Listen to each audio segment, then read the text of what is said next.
So the Bible actually predicts seer stones in the last days.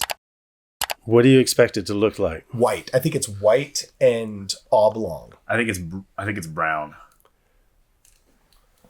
You ready?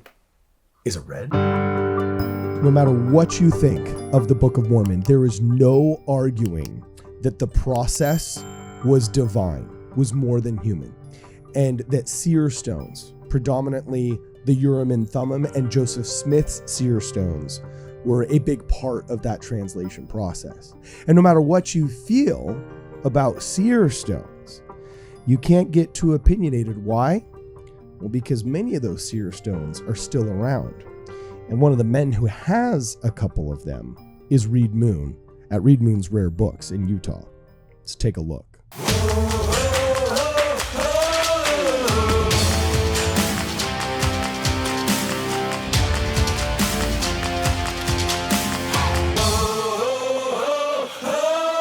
There's this big debate right now. We've talked with some scholars, some historians, and some people from the Joseph Smith Foundation that are really pushing back hard on the narrative that developed that Joseph Smith was a treasure digger.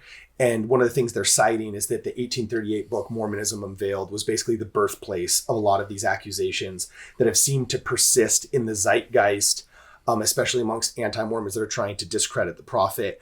Have you come across anything in your acquisitions of these books or modern relics that you feel sheds light on whether or not he actually was indeed engaged in some kind of treasure digging or some kind of folklore magic, because that was, as Bushman said, kind of a stepping stone to the actual priesthood and an actual connection with God later in his life? Or do you think it was just anti-Mormon bunk trying to discredit him from the beginning, and you found a lack of evidence that he was a treasure digger? Where do you feel where do you land? No, well, I think it's totally credible. The stories of him going to work for the different people. That's from the court hearing. Yeah. Yeah. I mean, I have no problem with that. And the whole seer stone, the use of seer stones, and him being drawn to certain stones, because he had more than one seer stone.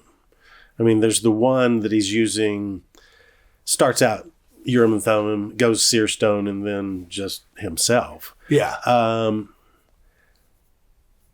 But even Martin Harris doubted that he was really using it, because they would go take a break, go down by the river. And while they're down there, Martin Harris sees a stone exactly like the one he was using. And Martin Harris switches them. Really? Oh, yeah. He switched stones on them. Oh, yeah. It's what's as dark as Egypt? Yeah, and he's in there, and he's just studying. And he goes, all is as dark as Egypt. And then he looks over, and Martin Harris kind of goes, what? And he goes, did you do something? And then he confessed. He goes, yeah, I wasn't sure, but yeah. So it's not just any stone. Really? Yeah. Yeah, that's one of the coolest stories, when Martin Harris is like, let's see if this guy's the real deal if he's making it up. Switches a stone, and Joseph can't see anything. So it's kind of like a little mini Martin Harris forgery right there, really fast. Finds a stone exactly like a Joseph Smith seer stone, does the switcheroo, but he says, no, this is as dark. Wow, as dark as Egypt, which is one of those.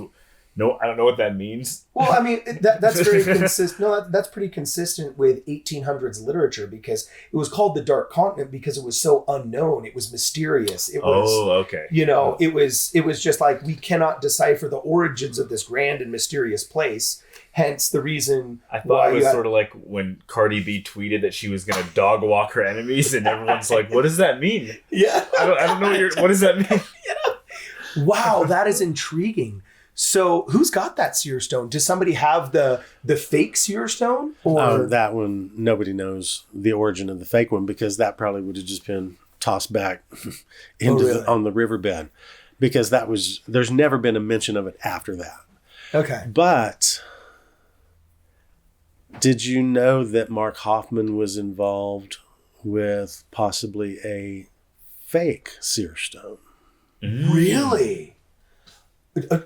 Do tell, dude. I mean, how do you forge that? Yeah, was he on a lathe grinding it down and then stuck in the Provo River for 6 months or what? Well, here's the thing. We don't know for sure, but he was absolutely involved with it because it went through because Lynn Jacobs, who's part of the whole Salamander Hoffman thing, said he got it from Hoffman and then he sold it to a prominent collector.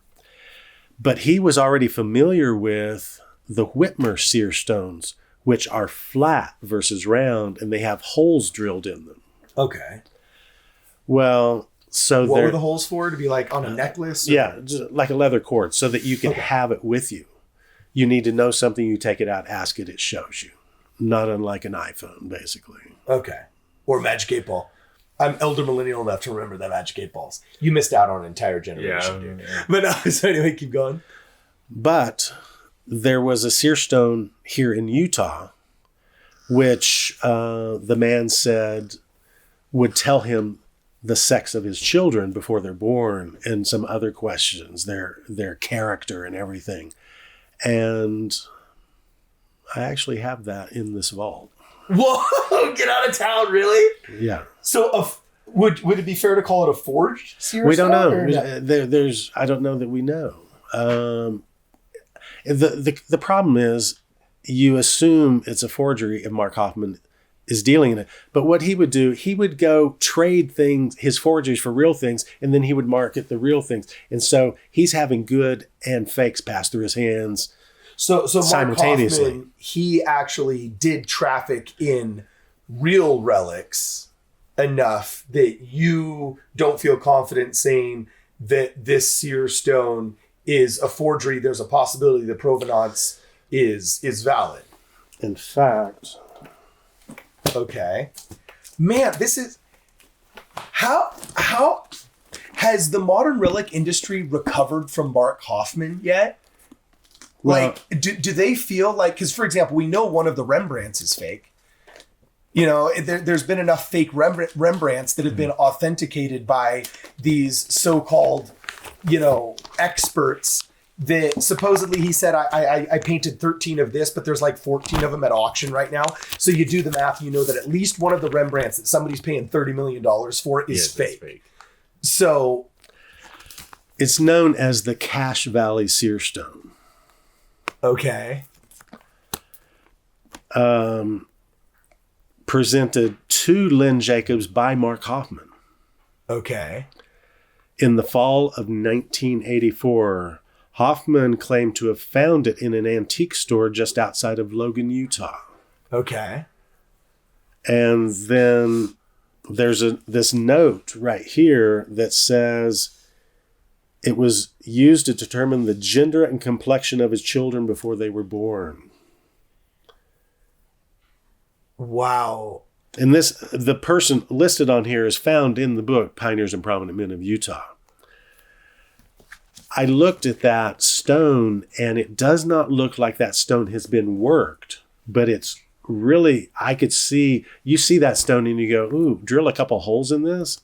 And this is a seer stone. Really? Do we get to see it? I'll pull it out. All right. Oh, man. What the? Oh, my gosh. How what is real?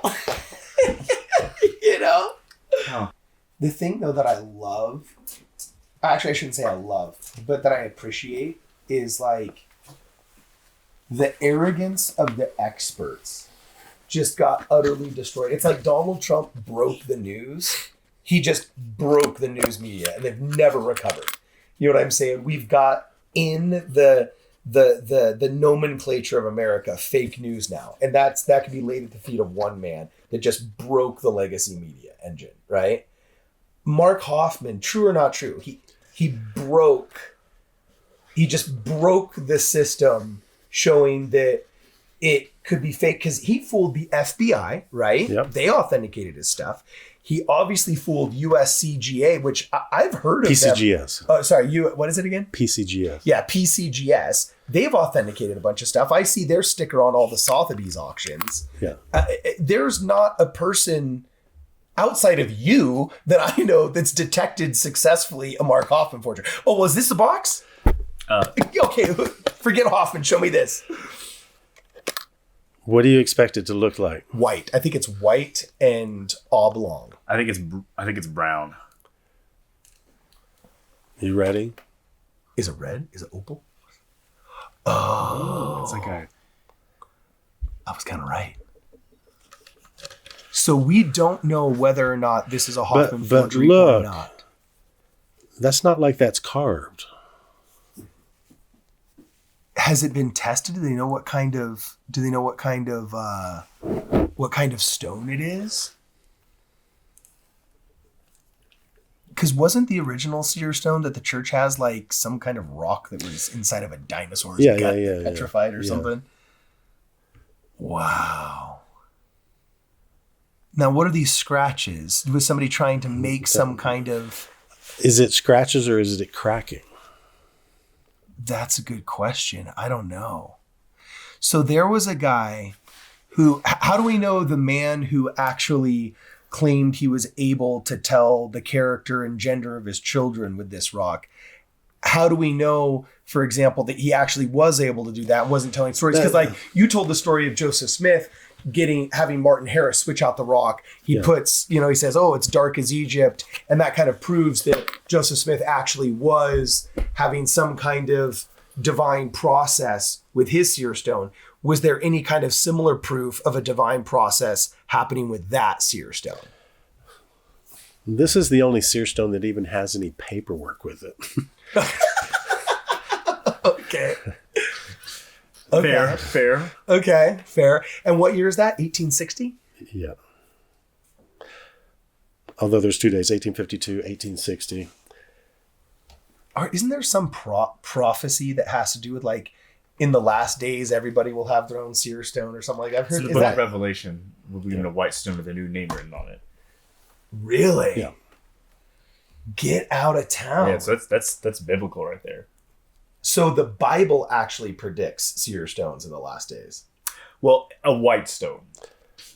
So we don't exactly know what that is. It could be similar to, Brother of Jared's glowing stones or the stones Noah used in the ark when it was night, But we're getting some kind of magic rock with a new name written on it. Oh, by the way, did you hear on Midnight Megaphone, the news story came out that the Joseph Smith papers discovered a new document that shows that Mahonri Moriankimer's middle name was Jingleheimer.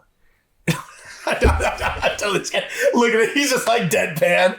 Like, no way. Not true. That's my forgery. That's all I had to add to this experience right now. Well, that's my forgery. Okay. So back to the Hiram Smith Book of Mormon. He ends up selling that to Reynolds Cahoon. Yeah. The day that Reynolds Cahoon and Hiram are called to be assistants to counselors to Newell K. Whitney, presiding bishopric. Yeah. Then this Book of Mormon goes to his son, Pulaski Cahoon. And then Reynolds Cahoon is the person who asked Joseph Smith to name his seventh son. He says, tell me the names of your other kids. And they're all unusual names. And he goes, okay, I've got one for you. And then he names the seventh son Mahonri Moriankimer. Yeah, wow.